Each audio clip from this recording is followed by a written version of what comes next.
Yo, what's up mga ka-prime? Welcome to another video. SBP, ano na? Habang papalapit na ang mga susunod na laban ng Gilas Pilipinas, biglang uminit ang usapan ng basketball community. May NBA G League star daw interes maglaro para sa Gilas. At hindi lang basta player.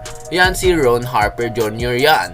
Anak ng NBA champion at Chicago Bulls legend na si Ron Harper. At hindi lang yan, mga balita rin na 5 players ang posibleng mawala o mapalitan sa lineup ng Gilas kontra New Zealand. Mas nakakagulat dahil ilang veterans delikado raw ang pwesto. So sa video na to, himayin natin ang lahat. Sino ba talaga si Ron Harper Jr. at gaano siya ka-legit para sa Gilas? Ano ang direction ngayon ng SBP? Bakit may posibleng tanggalan sa lineup? At totoo bang nagsisimula na ang malaking transition sa Gilas Pilipinas? Manatili hanggang dulo. Maraming pasabog to. Let's go! Kung gusto mo sa mga ganitong content, mag-iwan ng like, share, at subscribe para hindi ka mahuli sa mga balita na mainit katulad na ito. Tara, himayin na natin. So, simulan natin sa pinakamainit na pangalang Ron Harper Jr. Si Ron Harper Jr. ay kasulukuyang naglalaro sa NBA G League kung saan kilala siya bilang efficient shooter, high IQ wing player, kayang umiscore, dumepensa at maglaro off the ball. Pero ang pinaka-importante rito, may dugong Pilipino siya. Tagal nang lumulutang ang balita na bukas siya sa ideya na maglaro para sa Pilipinas kung magiging possible ang eligibility niya. May mga ipahiwatig na willing siyang tumulong kung tatawagin. Pero itong malagang linawin, hindi porke may interest ang automatic pwede na. Hindi porke may Filipino blood, eligible na agad. May FIBA eligibility rules tayo, may passport timing at may documents na kailangan maayos. So ang ngayon, ang status ni Ron Harper Jr. ay ganito. Una, may interest siya. Pangalawa, may Filipino roots siya. Wala pang official confirmation mula sa SBP, hindi pa siya bahagi ng Gilas program sa ngayon. Ang tanong, kung ikaw ang SBP, kukunin mo ba siya? Dito na papasok ang mas malaking issue. Hindi lang ito usapin ng isang player. Ito ay tungkol sa direction ng buong Gilas program. SBP ngayon ay nasa gitna ng matinding pressure. Fans na gustong manalo now, analysts na humihingi ng long-term plan, at international competition na lalong bumibilis at lumalakas. Kaya mahalaga malinaw ang sagot sa mga tanong na ito. Sino ang core ng team?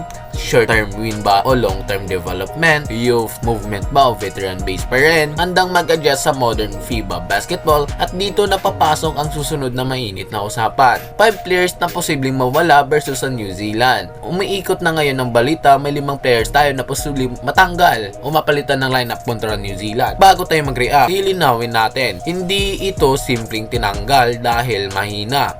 Maraming posibleng dahilan kung bakit nagkaroon ng reshuffle. Una dyan yung availability, club commitments, may liga conflict, may schedule issue. Pangalawa dyan is yung injuries at condition. Hindi pwedeng pilitin sa international level. Pangatlo dyan yung eligibility at dokumento. Alam natin at ilang beses na naging problema to. At panghuli dyan yung system fit. Hindi lahat babagay sa game plan ng coaching staff. Ibig sabihin, strategic adjustments ito. Hindi basta-basta drama o politika. Delikado ba talaga ang mga veterans? At ngayon, ito na ang pinaka-sensitive sa topic na ito. Delikado ba talaga ang iilang veterans ng Gilas Pilipinas? Kung iisipin natin ng mabuti, may punto. Habang tumatagal, mas bumibilis ang laro, mas nagiging athletic ang competition, mas lumalakas yung younger generation. Pero linawin natin, hindi ibig sabihin wala nang silbi ang veterans, sila pa rin yung fondasyon ng leadership. Sila pa ang composure sa big games, sila ang stabilizer na pressure situation. Ang tunay na challenge ng Gilas Pilipinas ay balance, experience plus youth called sustainable success. Pero hindi ito madali ang transition. May pressure,